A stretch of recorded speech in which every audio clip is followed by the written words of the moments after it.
Have you ever felt like everything was falling apart at once? Like no matter how hard you tried, the walls just kept closing in?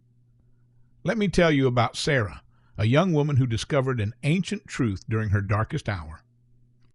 Sarah had just lost her job, her car broke down, and medical bills were piling up. She sat in her tiny apartment, feeling completely overwhelmed. Her neighbor, an elderly woman named Mrs. Rahman, noticed her distress and invited her over for tea.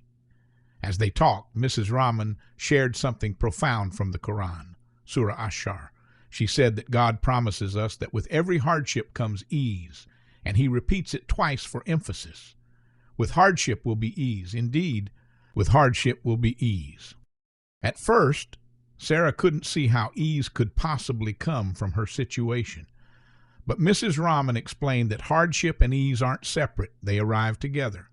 The very challenge you're facing contains the seeds of relief.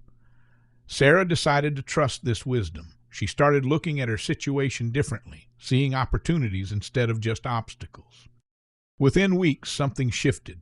The job loss led her to discover a career she was truly passionate about.